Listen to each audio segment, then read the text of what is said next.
Você já tentou fazer seu orçamento mensal?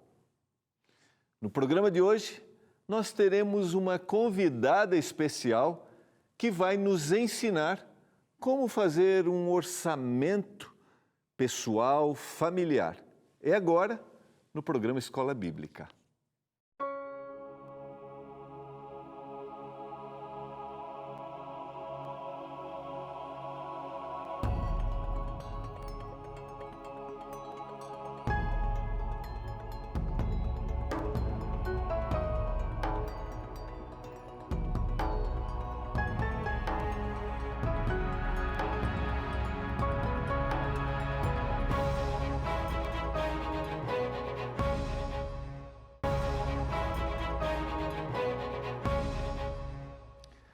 Olá, tudo bem com você?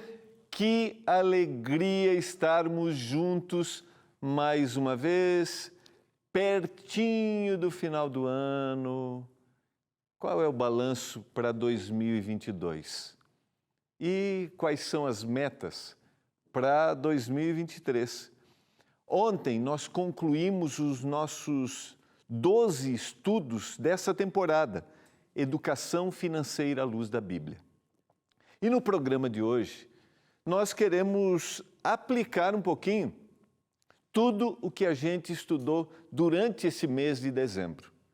Por isso, como eu mencionei, nós teremos uma educadora financeira, eu já vou apresentá-la, que vai, no programa de hoje, fazer de forma prática, vai nos ensinar como fazer um orçamento pessoal, financeiro, familiar. E você vai, assim, ver na prática o que a gente conversou durante essa temporada.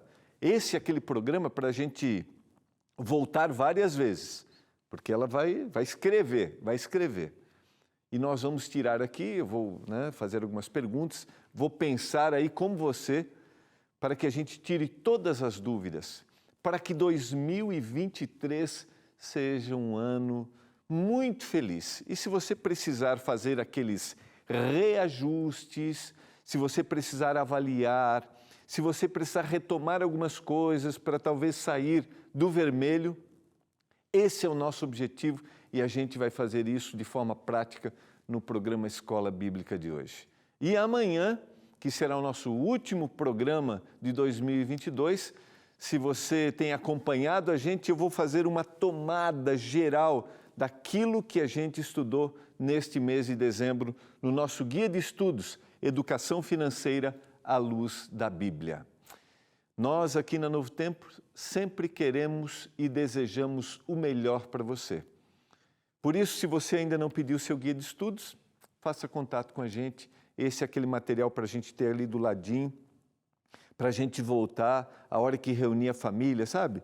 Na hora de fazer o seu orçamento de cada mês, ver o quanto gastou no mês anterior, esse é o material para estar ali para a sua consulta. Eu quero orar a Deus nesse momento, para que o Espírito Santo nos dê iluminação, para que a gente aprenda hoje detalhes de forma prática e a gente coloque isso no nosso dia a dia.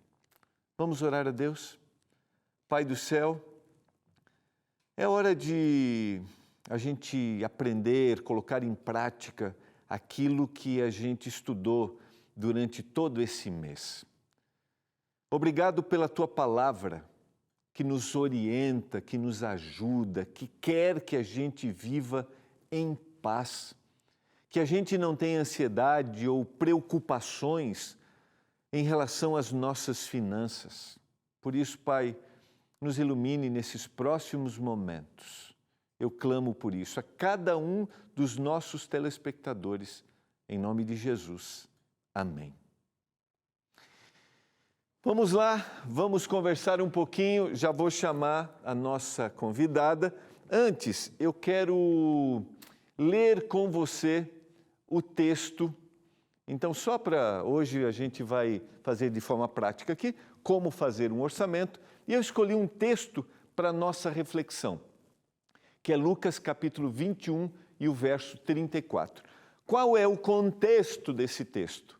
Ele está falando sobre os últimos acontecimentos, sobre a parábola da figueira, que quando esses sinais estivessem sendo apresentados, o fim estaria próximo.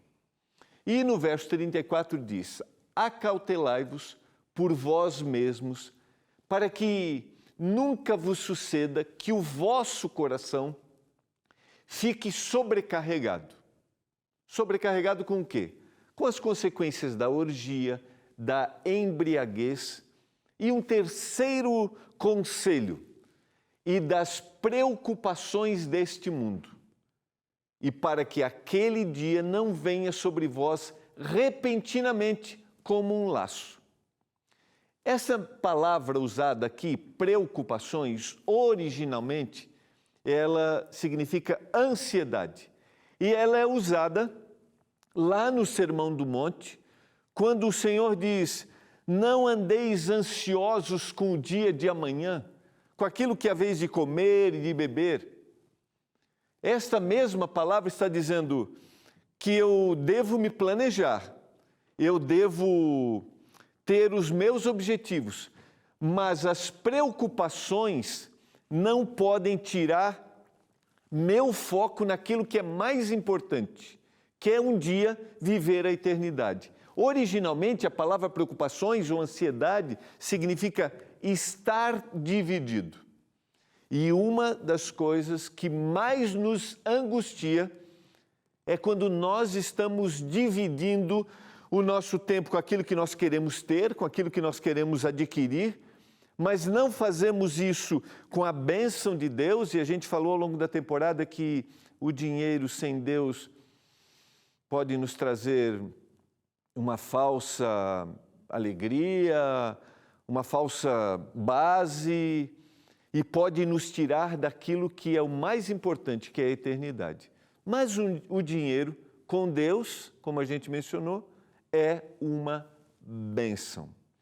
Por isso, no programa de hoje, a gente vai conversar um pouquinho sobre como fazer com que o dinheiro, com que as contas, com que os sonhos, com que os objetivos não nos preocupem, mas façam com que a gente se realize. Por isso, quero convidar para vir aqui a Kathleen Brito. Olá! Seja bem-vinda, tudo bem, Tudo bem? Kathleen? Fiquei sabendo que é a primeira vez que você tem convidado aqui ou fui enganada? É a primeira vez que eu tenho um convidado para assumir o programa. Então, Olha quero dizer só, que foi uma que alegria honra. muito grande Não, nada a partir de agora. Você fica aqui, esse programa é seu. Seja bem-vinda. Obrigada. A Kathleen é... Eu vou olhar para essa aqui, né? A Kathleen é educadora financeira, ela é diretora do programa Bíblia Fácil aqui na Novo Tempo e apresentadora do programa Saldo Extra para o ntplay.com. Então, se você for lá no NT Play, tem muitas dicas de finanças. É isso, né, Kathleen? Com certeza, é só entrar lá, ntplay.com/saldoextra ou no YouTube também, youtube.com/saldoextra. Legal. Kathleen, hoje eu quero que você nos ensine. Preocupada. A gente passou uma temporada estudando sobre educação financeira, o guia de estudos produzido pelo pastor Antônio Tostes, que foi apresentador do Saldo Extra. Praticamente o fundador, o dono, né? Eu só entrei lá ali de fininho, mas... Olha, se você o substituiu, quero dizer que foi porque aí... uma responsabilidade grande. Kathleen, vamos começar. Antes da gente ir para o quadro e você mostrar ali na prática, o que você diria assim, primeiro que deve ser considerado por aquele que quer fazer um orçamento? Primeira coisa de tudo é você saber quanto você ganha, porque, por incrível que pareça, muita gente não sabe dizer nem quanto ganha. Às vezes confunde o salário bruto, né, se é um CLT, com o salário líquido. Se talvez tenha um negócio, não sabe quanto que entra, quanto que sai. Às vezes o próprio lucro da empresa, a pessoa já acha que é o lucro pessoal e não é bem assim. Então, o primeiro passo é descobrir quanto que você ganha, de fato, mensalmente. Se é um profissional liberal, Isso. se ele tem que pegar o que sobrou, tirou todas as despesas, Paguei sobrou... as despesas, esse aqui eu já investi um pouco, né, no meu próprio negócio para fazer a coisa girar, e o meu salário mensal é esse. Você tem que estipular também quanto que você tem direito da sua empresa como funcionário da sua empresa. Que é a gente chama de prolabore, que é o que sobra definitivamente? No CLT vai ser o contra-cheque, né? Tá. Você vai ver o líquido ali, é o que você de fato recebe. O autônomo não, aí você tem que fazer a contabilidade da sua própria empresa e ter essa noção. Aí ele reserva uma parte, só estou alongando aqui, ele reserva uma parte para investir lá no negócio dele. Isso, para fazer a coisa crescer e continuar. E ele tem o próprio salário dele. Talvez se ele tiver um funcionário, tem que tirar o salário do funcionário e dele mesmo. Para ver o que realmente sobrou para ele. Muita gente erra aí e confunde com o lucro da empresa com o próprio salário. E não é assim. Por isso que às vezes vira uma bola de neve. E aí o CNPJ, que seria a empresa, se confunde com o CPF, que é a pessoa física, e aí vira aquela confusão. Então vamos pensar na dona Maria, que está ouvindo a gente, a dona Elizabeth, que faz bolo, tá? Certo. Ela vende bolo. Então ela vai pegar tudo que ela recebeu do bolo, vai tirar o custo para produzir o bolo, vai tirar o custo para fazer o negócio continuar funcionando, talvez ela quer divulgar, quer fazer, né, um panfleto, alguma coisa para distribuir na rua, quer ter um tipo de... Isso aí ela vai separar também para fazer o negócio dela crescer mais, e aí tirou isso, ela vai ter o salário mensal dela, que é como funcionária da empresa, né, a principal funcionária da empresa dela, que seria ela. Muito bom. Antes da gente ir para o quadro, outra pergunta. Qual é o principal fator, assim, eu tenho que ficar atento a isso quando eu fizer o meu orçamento? Importantíssimo, você gastar menos do que você ganha. Quando a gente fala de finanças, a gente fala de matemática, né? A conta não vai fechar se você não fizer isso. E é óbvio, mas muita gente esquece. Se você não sabe quanto você ganha, você acaba se perdendo em quanto você gasta, e é isso que vira uma bola de neve. E a gente está falando de um país que a gente tem juros altíssimos. Então, você precisa saber quanto que você ganha para você sempre gastar menos do que você ganha. Talvez a pergunta Essa fosse diferença é essencial. A segunda pergunta deveria ser assim, qual é o fator que mais me prejudica no orçamento? Se você tenta gastar mais do que você ganha, já era. Porque isso aqui, ó, é dívida. Se você gasta menos do que você ganha, isso aqui é para você realizar seus sonhos, é para você investir, é para você ter uma previdência, talvez, né, uma aposentadoria. Então, é muito importante você viver sempre abaixo do que você poderia. Eu sei que é difícil, a gente já vive num país que a maioria das pessoas, né, já vive em condições no limite, mas no mundo ideal, no mundo das finanças, como a gente está falando de matemática, o certo é viver ainda abaixo do que poderia ser para a gente conseguir realizar mais coisas. Né? Eu até conversei, a gente conversou durante esse mês aqui, que o desafio para a gente talvez seja assim, eu tenho que pagar um preço, porque eu estou vivendo no limite, tenho que pagar um preço para poder fazer aquela economia. Isso, vai ser sempre um sacrifíciozinho, né? Porque você sabe que você poderia gastar mais, mas você tem que pensar no seu futuro, nas coisas que você quer realizar ainda mais para frente. Então, é um sacrifício momentâneo pensando no futuro. Legal. Aqui estão as dicas, então você tem que saber quanto você ganha. Então, aproveita agora, a gente vai para o intervalo. Coloca aí quanto ganha mesmo, se você já sabe, se não anota. E não posso gastar mais daquilo que eu ganho. A gente vai para o intervalo e quando a gente voltar, a Kathleen vai para o quadro nos ensinar. A gente já volta.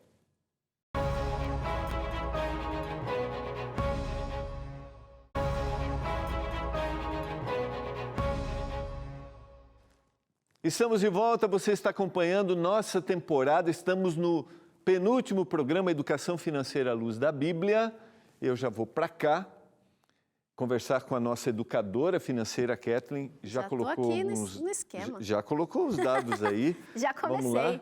Ela que vai ensinar a gente aqui, ó. Ela que vai ensinar a gente agora, na prática, você pegar o seu orçamento e como você vai fazer essa distribuição. Kathleen, o que é esse 2.000? Isso, então vamos lá. Eu estou só simulando aqui um orçamento familiar ou individual, né, de alguém que ganha R$2.000 por mês. Ok. Né? A gente vai arredondar aqui. E aí, existe uma regra no mercado, que não fui eu que inventei, que já é comumente usada, que é a regra do 50, 30, 20. Tá. O que é isso? São porcentagens, né? Então, digamos aqui, quando a gente está falando de 50%, a gente está falando, na verdade, né, de R$1.000. O que seriam esses 50% nessa regra? Seriam gastos fixos. Tá.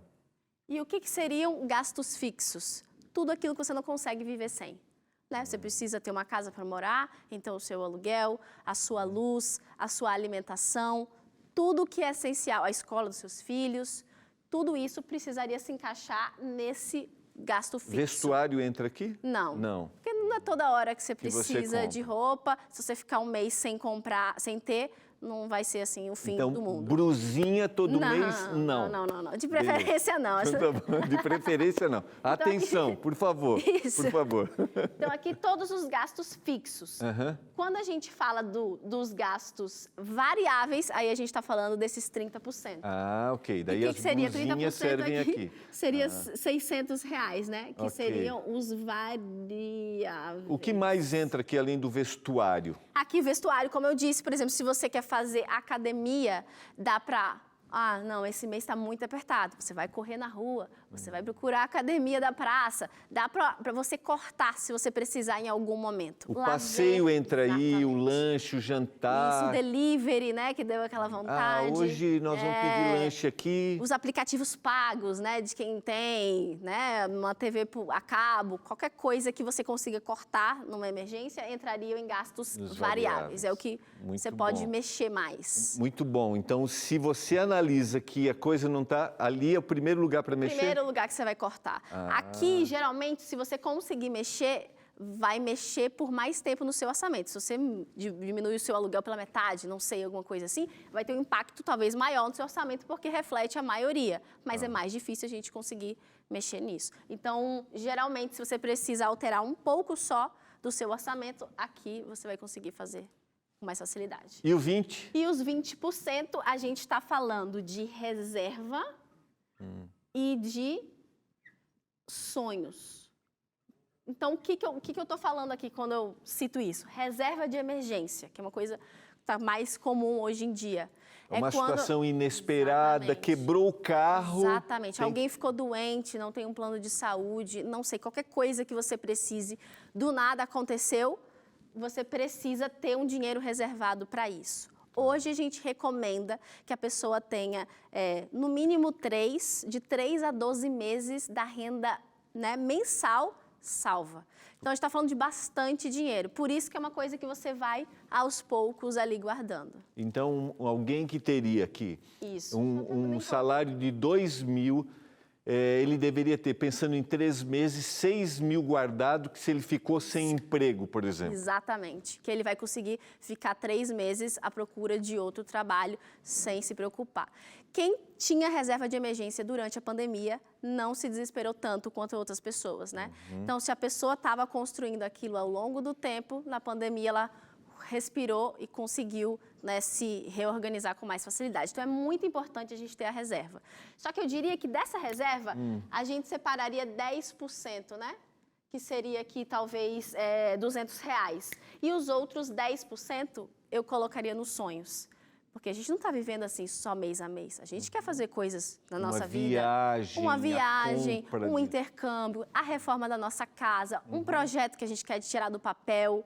Tudo isso a gente também coloca ali nos 20%. Eu diria também que é muito importante a gente lembrar de estudos. Principalmente a pessoa que fala, Kathleen, isso aqui está totalmente fora da minha realidade, para eu alcançar isso falta muito.